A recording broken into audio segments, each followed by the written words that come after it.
मेरे पूरे social media को मेरा यानी निधि शिमाली का नमस्कार। आज मैं आपके सामने एक बार फिर से उपस्थित हो गई हूँ मासिक राशिफल लेकर, और इस बार मैं लेकर आई हूँ सिंह राशि वालों का मई महीने का मासिक राशिफल।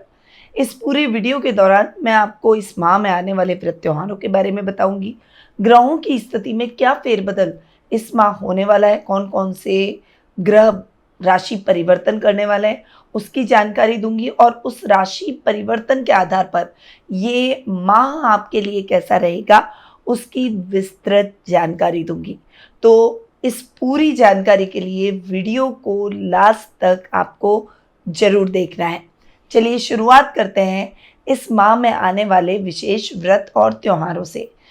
3 मई को गंगा सप्तमी का पर्व मनाया जाएगा। 5 मई को बगलामुखी जयंती मनाई जाएगी। 7 मई को रविंद्रनाथ टैगोर जयंती मनाई जाएगी। 8 मई को मोहिनी एकादशी का व्रत किया जाएगा। वहीं 11 मई को मदर्स डे आ रहा है। 11 मई को नरसिंह जयंती भी आ रही है।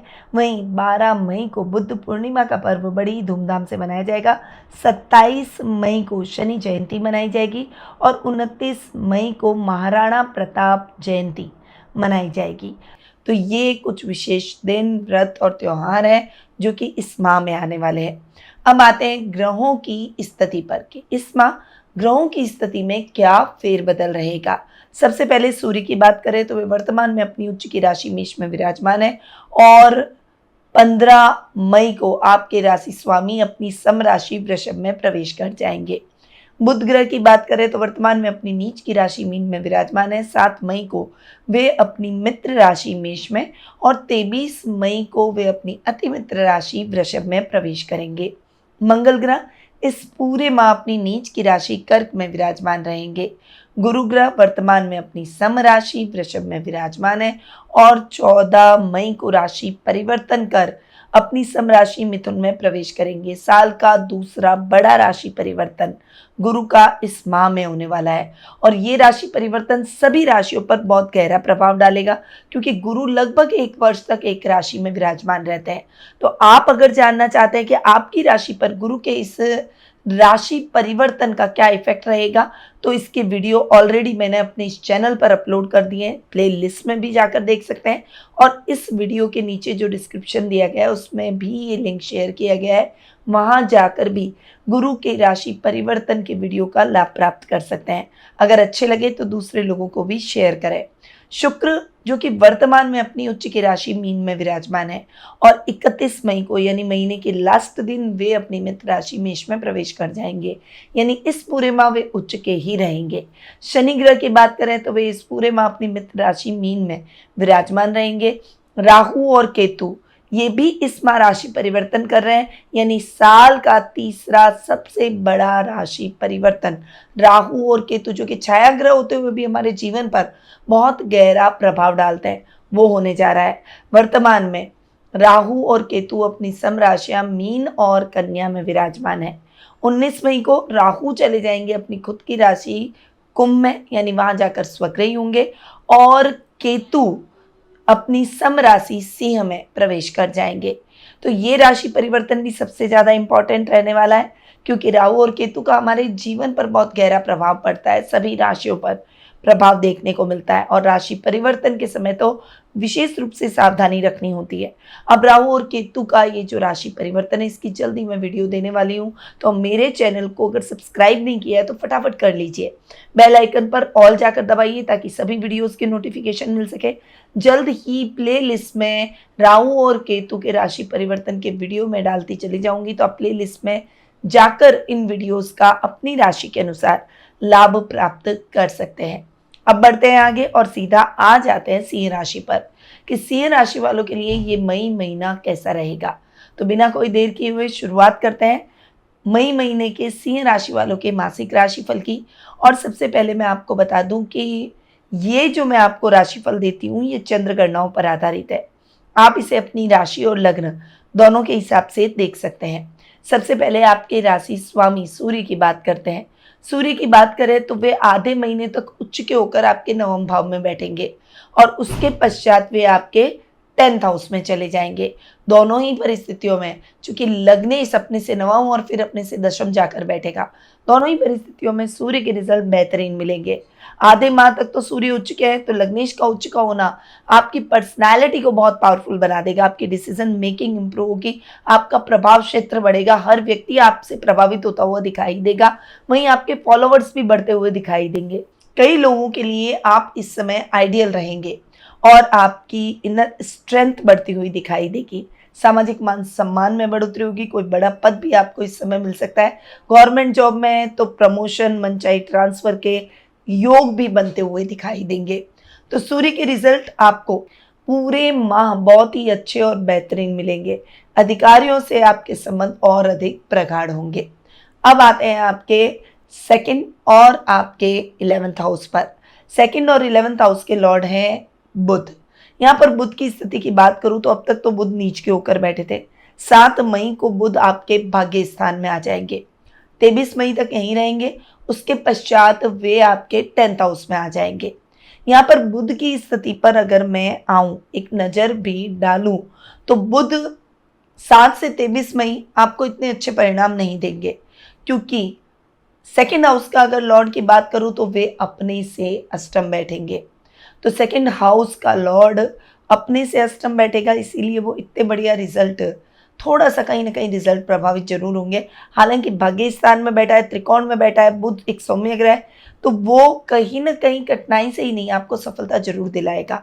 रोजमर्रा के लाभ में वृद्धि होगी, वाणी से आप सबको मोहित करते हुए नजर आएंगे, काम बनते चले जाएंगे, परंतु कठिनाई से बनेंगे, पर बनेंगे जरूर। कुटुंब में मान सम्मान बढ़ेगा, घर में मांगलिक कार्यक्रम भी होंगे। वर्क प्लेस पर कुछ बेहतर अपॉर्चुनिटीज आपको जरूर मिलेगी, हालांकि वो अपॉर्चुनिटीज भी आपको कंट्रोवर्शियल हो सकती है, इसीलिए आपको थोड़ा सा संभल कर रहने की जरूर आवश्यकता है। अपने गुप्त शत्रुओं से सावधान रहें और सीक्रेटली अपने कार्यों को करें, अपनी एबिलिटी को बहुत ज़्यादा अनाउंस करके ना करें। बुध 23 मई के बाद में आपके 10th हाउस में जैसे ही आएंगे, जैसे ही सेकंड हाउस के लॉर्ड अपने से नवम आ जाएंगे और बुध के रिजल्ट उसके बाद आपको बहुत अच्छे मिलेंगे। वहीं बुध चूंकि आपके लाभ भाव के भी स्वामी हैं, 7 मई से 23 मई तक बुध के रिजल्ट लाभेश के हिसाब से बहुत अच्छे मिलेंगे। ओवरऑल लाभ की स्थितियां अच्छी रहेगी, अपॉर्चुनिटी अच्छी मिलेगी। अगर आप बिजनेस कर रहे हैं तो बिजनेस में नई ग्रोथ, नई ब्रांच खोल देना, इस तरह की परिस्थितियां बन सकती हैं और ये परिस्थितियां आपके लिए बहुत ही पॉजिटिव रहने वाली है। कुछ काम आपके अधूरे रहेंगे तो कुछ काम को आप शीघ्र पूरा करने का प्रयास करेंगे। बुध चूंकि अपने से 11वें लाभेश बैठेंगे तो लाभ की स्थितियों को भी निरंतर बढ़ाएंगे। अचानक धन लाभ बढ़ेगा, उधार अगर किसी ने लिया है आपसे तो वो उधार चुका कर जाएगा। वहीं शेयर, क्रिप्टो, ट्रेडिंग, इन सभी कामों में भी आपको बहुत अच्छा लाभ मिलेगा। लेवल और सर्कल भी बढ़ता हुआ दिखाई देगा, वीआईपीज आपके सर्कल में जुड़ेंगे। अब 23 मई के बाद बुध चूंकि लाभेश अपने से 12वें चले जाएंगे, तो यहाँ पर थोड़ा सा आपको संभल कर रहना है। निवेश करते समय सावधानी रखनी है और यहाँ पर बहुत ज़्यादा पैसा रिस्की कामों में इन्वेस्टमेंट करने से आपको बचना है, बस इस बात का ध्यान रखें। तो बुध के मिक्स रिजल्ट दोनों ही भावों के हिसाब से मिल रहे हैं। अब आते हैं आपके 3rd और 10th हाउस पर। 3rd और 10th हाउस के लॉर्ड है शुक्र, और मैंने आपको बोला महीने की लास्ट तारीख को वे चेंज हो रहे हैं, तो पूरे महीने शुक्र उच्च के है, यानी ये महीना शुक्र के उच्च के परिणाम दिखाएगा। छोटे भाई बहनों से आर्थिक लाभ मिलेगा। पैतृक संपत्ति संबंधी विवादों का निपटारा बातचीत के माध्यम से ही हो जाएगा। आपका लेवल और सर्कल बढ़ेगा और आपकी प्रसिद्धि बढ़ेगी। सोशल मीडिया पर आपके वीडियोस वायरल होंगे। कला के क्षेत्र से जुड़े हुए लोगों को रिवॉर्ड दिया जाएगा, अवार्ड दिया जाएगा, आपको सम्मानित किया जाएगा। वर्क प्लेस पर अगर शुक्र से रिलेटेड कोई भी काम करते हैं तो उसमें भी प्रमोशन, अच्छी ग्रोथ या फिर इंक्रीमेंट, अच्छा लाभ आपको देखने को मिलेगा। तो इस समय आप जिस भी काम में हाथ डालेंगे उसमें आपको बहुत अच्छी ग्रोथ मिलेगी, इसीलिए इस समय आप जुट जाइए अच्छे तरीके से पॉजिटिवली अपने कार्यों को करने में। शुक्र जब उच्च के होते हैं तो व्यक्ति को थोड़ा सा आलसी बनाते हैं, पर हमें आलस्य को त्यागना है और कर्म प्रधान बनना है ताकि शुक्र के और भी अच्छे रिजल्ट आपको मिल सके। शुक्र के जो कार्य क्षेत्र है वो है होटल व्यवसाय, कला का क्षेत्र, डांसिंग, म्यूजिक, आर्ट, और किसी भी तरह का आर्ट अगर आप में हो तो वो, कपड़ों का व्यवसाय, पार्लर का व्यवसाय, कॉस्मेटिक्स का आप व्यवसाय, या फिर डेकोरेटिव वॉल पीसेस, या फिर फैशन डिजाइनिंग, या परफ्यूम, फ्लावर, ट्रैवल बिजनेस, ये सभी शुक्र के अधिकार क्षेत्र में आते हैं। मतलब आप समझ लीजिए कि जो भी चकाचौंध वाली चीजें हैं, जो हमें अपनी तरफ आकर्षित करती है, जो लग्जरी की चीजें हैं, वे सभी शुक्र के अधिकार क्षेत्र में आती है। इसीलिए शुक्र से रिलेटेड अगर आप ऐसे कोई भी काम करते हैं तो उसमें आपको निश्चित तौर पर अच्छी सफलता मिलेगी। समय बहुत बेहतरीन है, शुभ बना हुआ है, इसका सदुपयोग जरूर करें। अब आते हैं आपके योग कारक ग्रह मंगल पर। अब यहाँ पर योग कारक ग्रह मंगल है, क्योंकि 4th और 9th हाउस का लॉर्ड है और मंगल नीच का हो रखा है। नीच का होकर वो आपके 12th हाउस में बैठा है। देखिए, एक तो मंगल का 12th हाउस में बैठना बेटर, क्योंकि मंगल खुद एक क्रूर ग्रह है। अगर नीच का है और 12th हाउस में बैठा है तो वहां पर वो और थोड़ा सा अच्छे परिणाम देगा, थोड़ा खर्च की स्थितियों को कंट्रोल करेगा। परंतु यहाँ मैं बात कर रही हूँ 4th और 9th हाउस की। 4th और 9th हाउस के हिसाब से मंगल के रिजल्ट बहुत अच्छे नहीं कह सकती हूँ। सुख फ्लक्चुएट हो सकते हैं, गाड़ी पर खर्चा आ सकता है, भारी खर्चा आ सकता है, इसलिए आपको नई गाड़ी खरीदनी पड़ सकती है। भाग्य आपका फ्लक्चुएट करेगा, इसीलिए बहुत बड़ी रिस्क लेने से आपको बचना होगा। पहले अधूरे पड़े हुए कार्यों को पूरा करें, नए कार्य की शुरुआत से भी अगर हो सके तो आप बचें, और अगर कर रहे हैं तो बहुत प्लानिंग के साथ उतरें, उसकी पूरी गणित लगा लें, उसके बाद उतरें, तभी उस कार्य में सफलता मिलेगी। माँ के साथ वाद विवाद से आपको बचना होगा। पॉजिटिविटी अपने अंदर रखनी होगी, अग्रेशन और गुस्से को साइड रखना होगा। स्ट्रेट फॉरवर्डनेस वहां दिखाए जहां दिखाने की आवश्यकता है। अति स्ट्रेट फॉरवर्डनेस होना आपके रिश्तों को, प्रोफेशनल और पर्सनल लाइफ को खराब कर सकता है, इसीलिए आपको बैलेंस होकर चलना होगा। इस समय मित्रों का सहयोग जरूर मिलेगा, परंतु किसी गलत मित्र से आपको धोखा भी मिल सकता है, इसीलिए मित्र बनाते समय भी सावधानी रखनी होगी। आध्यात्मिक कार्यों में आपका मन अधिक लगेगा, इससे आप अपनी पॉजिटिव हीलिंग कर पाएंगे और गुस्सा इससे आपका कंट्रोल रहेगा, इसीलिए आध्यात्मिक कार्यों में अपना मन जरूर लगाएं। अब आते हैं आपके 5th और 8th हाउस पर। 5th और 8th हाउस के लॉर्ड है गुरु। गुरु इस माह के मिड में राशि परिवर्तन कर रहे हैं। अब गुरु अब तक बैठे थे आपके 10th हाउस में। गुरु 10th हाउस में बेस्ट रिजल्ट देते हैं, तो गोचर में यहाँ पर गुरु की स्थिति आपके लिए, सिंह राशि वालों के लिए बेस्ट चल रही थी। अब गुरु आ जाएंगे आपके लाभ भाव में। अब देखिए, यहाँ लाभ भाव में भी गुरु के रिजल्ट अच्छे रहेंगे, क्योंकि लाभ भाव में कोई भी ग्रह बैठा हो वो अच्छे रिजल्ट देता है। अब यहाँ लाभ भाव में पंचमेश बैठा है और सप्तम दृष्टि से पंचम भाव को देख रहा है। यहाँ पर 5th हाउस पर, अपने ही घर पर गुरु की दृष्टि है, इसीलिए विद्यार्थी वर्ग को ये टाइम पीरियड बहुत अच्छे परिणाम दिलाएगा। आप अपने लक्ष्य को अर्जित करने में, जो भी टारगेट आपने सेट किए हैं उसे आप अर्जित करने में सक्षम होंगे। करियर को लेकर शुभ समाचार मिलेंगे। संतान से आप पॉजिटिविटी प्राप्त करेंगे और संतान आपको गौरवान्वित महसूस करवाएगी, उसके प्रति प्राउड फील करेंगे। ये समय मैनेजमेंट के फील्ड से जुड़े हुए लोगों के लिए बेहतरीन रहेगा। करियर को लेकर जो भी कंफ्यूजन है वो अब क्लियर हो जाएगा। आप अपनी गलतियों को सुधार कर अपने मैनेजमेंट को, अपने कार्य को और ज़्यादा सुंदर और सुदृढ़ बनाएंगे, जिससे लोग आपकी प्रशंसा करेंगे। अब गुरु चूंकि आपके 8th हाउस के लॉर्ड है, 8th हाउस का लॉर्ड अपने से पहले तृतीय और उसके बाद चतुर्थ बैठेगा, और दोनों ही स्थानों के हिसाब से गुरु के रिजल्ट आपको बहुत ही अच्छे मिलेंगे। देखिए, यहाँ पर राहु अब तक 8th में बैठे थे, वो भी चले जाएंगे। शनि आपके 8th हाउस में आ जाएंगे, जो कि इस घर को बढ़ाएंगे। यानी जो भी कार्य आपने हाथ में लिए हैं उसमें आप सफलता अर्जित करेंगे। आपको गुप्त शत्रुओं से बचना होगा। आपको अजनबी लोगों की सहायता करने के टाइम पे उनकी पूरी जांच पड़ताल करके करना होगा, क्योंकि ऐसा ना हो कि वो कोई व्यक्ति ऐसा निकल जाए जो आपको नुकसान पहुंचा दे। इस समय सोच समझ कर कदम बढ़ाएं। अपने कार्यों को जितना गुप्त तरीके से करेंगे उतना ही आपके लिए बेहतर रहेगा, उतनी ऊंचाइयों को आप छुएंगे। इस बात को ध्यान में रखकर आप अपने जीवन में आगे बढ़िए। बाकी उद्देश्यपूर्ण कार्यों में आपको बहुत अच्छी सफलताएं प्राप्त होगी। अब आते हैं आपके 6th और 7th हाउस पर। 6th और 7th हाउस के लॉर्ड है शनि। यहाँ पर शनि की स्थिति की बात करूं तो वे अष्टम में बैठे हैं।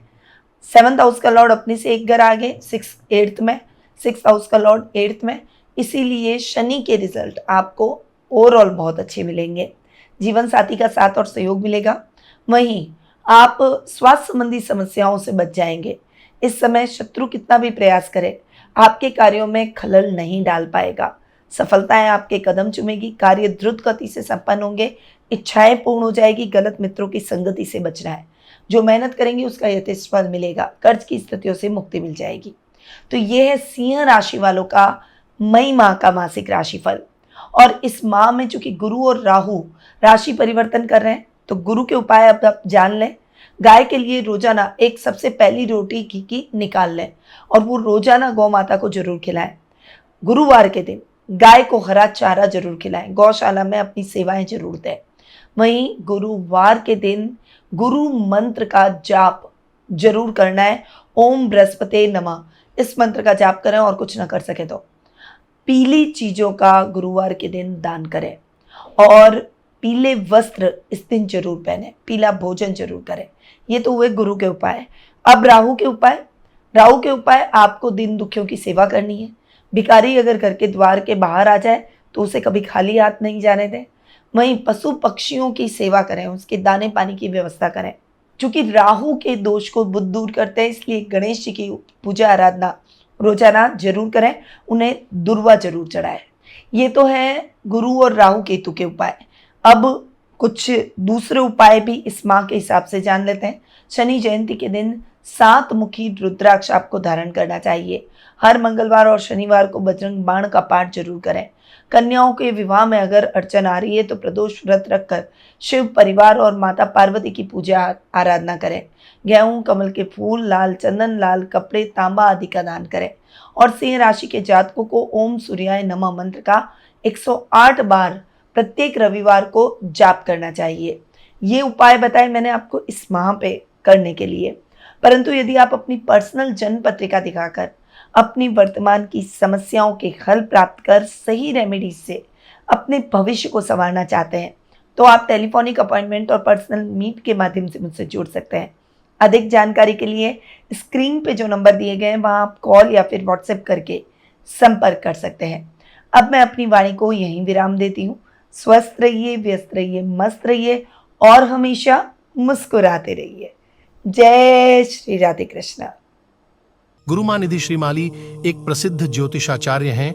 उनके जोधपुर स्थित ज्योतिष संस्थान में महामृत्युंजय, काल सर्प दोष, मां बगलामुखी, विवाह बाधा निवारण पूजा एवं अन्य सभी प्रकार की पूजाएं संस्थान के विद्वान पंडितों द्वारा पूर्ण विधि विधान एवं शास्त्रोक्त रीति से संपन्न करवाई जाती है। अतः आज ही अपनी पूजा बुक करवाने हेतु इन नंबरों पर संपर्क करें 8955658362।